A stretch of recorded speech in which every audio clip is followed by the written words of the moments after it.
6 राज्यों में रेड, धर्मांतरण गैंग के 10 आरोपी अरेस्ट।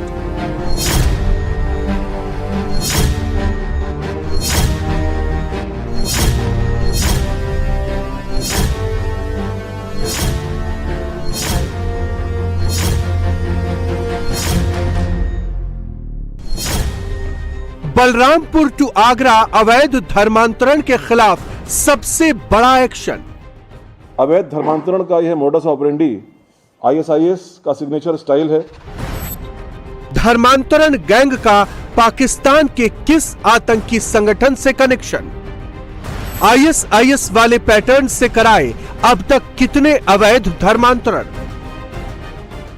मतांतरण जो अभी तक की जो हमारी जानकारी है उसमें सैकड़ों लोगों के नाम इसमें आए हैं। द केरला स्टोरी की तरह कैसे कराया 2 बहनों का कन्वर्जन? योगी सरकार अवैध धर्मांतरण के खिलाफ फुल एक्शन में है। यूपी पुलिस ने बलरामपुर के बाद अब आगरा में भी बड़े धर्मांतरण सिंडिकेट का भंडाफोड़ किया है। पुलिस की गिरफ्त में आया ये गैंग छांगुर बाबा से भी ज्यादा तेजी से अपना शिकार चुन रहा था। आगरा में धर्मांतरण गैंग का खुलासा कैसे हुआ? गिरफ्तार आरोपियों को गैंग में क्या क्या टास्क मिला था? इन आरोपियों का ISIS और पाकिस्तान के आतंकी संगठन से क्या कनेक्शन है? गैंग को कहां-कहां से फंडिंग मिल रही थी? ये सब आपको बताएंगे, लेकिन सबसे पहले आगरा के धर्म परिवर्तन गिरोह के गिरफ्तार आरोपी चेहरों को देख लीजिए। आगरा की इस धर्मांतरण फैक्ट्री का नेटवर्क देश के 6 राज्यों में फैला था। पुलिस ने दबिश देकर इन लोगों को अलग अलग राज्यों से अरेस्ट किया है। गोवा, कोलकाता, आगरा, मुजफ्फरनगर, देहरादून, जयपुर और दिल्ली से इनकी गिरफ्तारी हुई है। बलरामपुर के बाद उत्तर प्रदेश के आगरा में धर्म परिवर्तन के अवैध खेल का बड़ा खुलासा यूपी पुलिस ने किया है और इस पूरे मामले में 6 राज्यों में छापेमारी करते हुए 10 आरोपियों को गिरफ्तार किया है। लेकिन इस पूरे मामले में सबसे ज्यादा हैरान करने वाली बात यही है कि पीड़िताओं की भी जिस तरीके की फोटो सामने आई है, जिस तरीके से उनको रेडिकलाइज किया गया है, जिस तरीके से उनको कट्टर बनाने की ट्रेनिंग दी गई है कि उन पीड़िता ने भी अपने हाथ में AK-47 जैसे खतरनाक हथियार लेकर के फोटो खिंचवाई है, वो इस पूरे मामले का सबसे ज्यादा अलार्मिंग पहलू है। पुलिस के मुताबिक ये गिरोह धर्म परिवर्तन कराने के साथ साथ आतंकी मंसूबों को भी बढ़ावा दे रहा था। ये गैंग इंटरनेशनल आतंकी संगठन ISIS की तरह काम कर रहा था। इसके लिंक पाकिस्तानी आतंकी संगठन से भी पाए गए हैं। भारत के प्रतिबंधित संगठन PFI और SDPI से भी इनके कनेक्शन की जांच की जा रही है। 6 प्रदेशों में साइमल्टेनियस दबिश देकर के 10 लोगों को गिरफ्तार किया गया है, जो कि देश के विभिन्न राज्यों में विशेष तौर पर कम उम्र की लड़कियों को प्रलोभन, लव जिहाद और अन्य तरीकों से प्रभावित करके धर्मांतरण के कार्य में लिप्त थे। अवैध धर्मांतरण का यह मोडस ऑपरेंडी ISIS का सिग्नेचर स्टाइल है।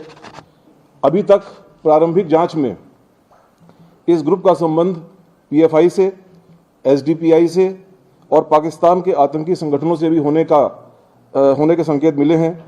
जनपदीय पुलिस आगरा द्वारा की गई इस उल्लेखनीय कार्रवाई से इसमें अब आगे उत्तर प्रदेश की जो विशेषज्ञ एजेंसियां हैं STF और ATS, उनको भी शामिल किया गया है और आवश्यकता अनुसार अन्य राज्यों के पुलिस और केंद्रीय एजेंसी से भी समन्वय स्थापित किया जाएगा।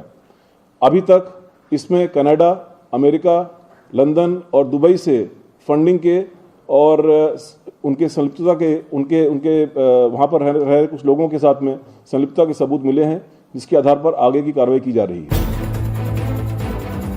अवैध धर्मांतरण का आगरा सिंडिकेट धर्मांतरण की पूरी एक चेन मार्केटिंग चला रहा था। धर्मांतरण गिरोह के टारगेट पर खास तौर से पढ़े लिखे लड़के और लड़कियां रहते थे। गैंग के सदस्य उन्हें जाल में फंसाते थे, उनका ब्रेन वॉश करते थे। इसके बाद उनका धर्मांतरण करके उन्हें अपने गैंग में शामिल कर लेते थे और फिर उनसे दूसरे लोगों का धर्म परिवर्तन करवाते थे। PFI, SDPI और पाकिस्तान के एक मिलिटेंट संगठन के हमको प्रमाण मिले हैं इस चीज़ के कि उनसे इनका संलिप्तता है। इनके मतलब इनके जो आपस में जो लिस्टेड मेंबर्स हैं उनके मेंबर्स के साथ में इनकी संलिप्तता कंफर्म हुई है।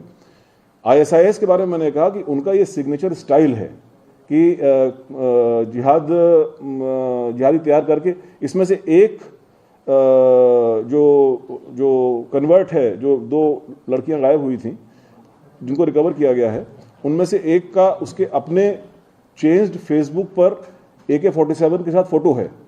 तो ये जो स्टाइल है मुजाहिद में रेडिकलाइज करने का, ये स्टाइल जो है मैंने कहा कि वो ISIS का स्टाइल है। यूपी के एडीजी क्यों बार बार जोर देकर कह रहे हैं कि गैंग के काम करने का तरीका आतंकी संगठन ISIS जैसा है? उसे समझने के लिए इस तस्वीर को देखिए। हाथ में AK-47 लिए हुए ये धर्मांतरण गैंग की शिकार उस लड़की की तस्वीर है जिसका ब्रेन वॉश करके उसका धर्म परिवर्तन किया गया था। धर्म बदलने के बाद हिजाब पहनी इस लड़की ने यह तस्वीर खुद अपने सोशल मीडिया हैंडल पर पोस्ट की थी।